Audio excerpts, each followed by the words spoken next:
But the big question is the risk reward still favorable? Should you still go ahead and buy? Or there are things you need to watch out for when it comes to the PSU banking index. We'll decode all of this with Kajal Gandhi, Vice President Research at ICICIdirect.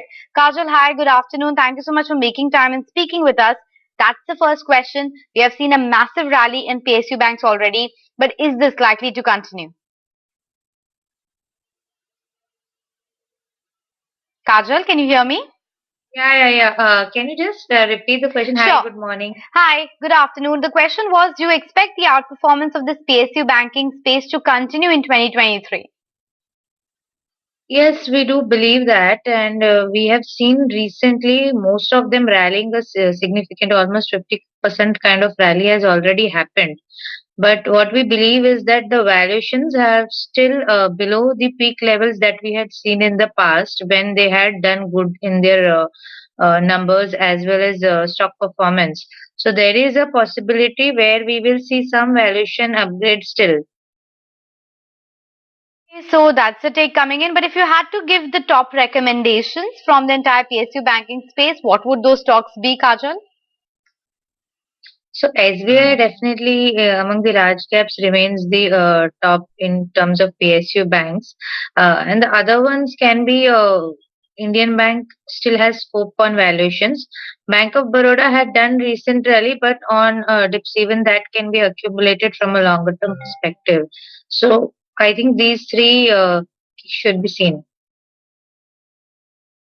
One is about PSUs, rallying, which probably, has happened. But where do you see core banking sector? Do you think banking as a sector will also tend to do well, Kajal? So frankly speaking, yes, banks currently in the last year have outperformed, and if the kind of growth and turnaround that we are expecting for the system or the economy also, we should see credit bounce back continuing because already we are about 20% kind of credit growth, and that bounce back should continue. And with that growth, we should definitely see all banks performing including other large cap private sector space and PSU banks. Sure, Kajal, and also wanted to understand what are the things that investors need to be watchful of, because right now it's a rising tide phenomenon that all the names, whether UCO, Punjab and Bank, they're all rallying as of now.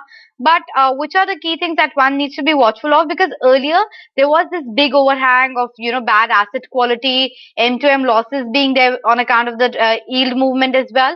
How do you see it trending going forward? So, asset quality per se is largely behind because most of the corporate lumpy assets are not there in the books as uh, or the what you say bad corporate assets are not there in the books. What was there in the past has been taken account of, either they are in some NCLT cases or uh, in the GNP already recognized with majority provision because PCR is also almost more than 75-80% for most banks. So with that, I think asset quality is right now not a worry, at least for the next 2 years. Maximum what we can see is some of the MSME loans which were there in the last two COVID years may slightly see some uptick in NPAs because retail is also still not showing any signs. So MSME can be one mid segment, but which is not lumpy as such. So that's why I think worry on asset quality is not there, particularly in large banks or PSU banks at this point in time. So things to watch out for: one, if we are looking at PSU banks, it can be the yields. If government yields are not actually turning out now from here on, and we are picked out on that, then it is positive because if they are rising from here, then most of them will have to take MTM losses. And growth, I think at this point in time, they are all turning back to growth. So if growth falls back again, that can be a worry. Right. Otherwise, I don't think so. Sure. There is. No, sure, Kajal, point taken that there are a couple of things that you need to be watchful of. But for an investor, the question also really becomes, should one look at private banks versus public sector banks? If you had to take a call, private versus public, whether large cap private, small cap private, and similarly in public sector as well, which is that pocket which looks the most fundamentally strong to you? So if you look at fundamentally strong, it will remain large cap private sector banks only, because this is not there. We will not see as a medium term rally, or that those will be fundamental long term investments that you will make. PSU banks are currently a trade that has got generated because sudden turnaround in their growth plus asset quality worries not being there, and valuation gap still remaining.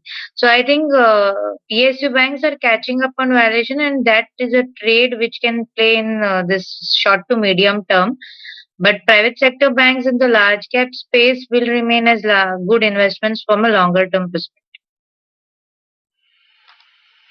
Okay, Kajal, thank you so much for joining us. Appreciate your time today. But for the markets, 18,000 is where we are at. We'll do one thing. We'll slip in a very short break.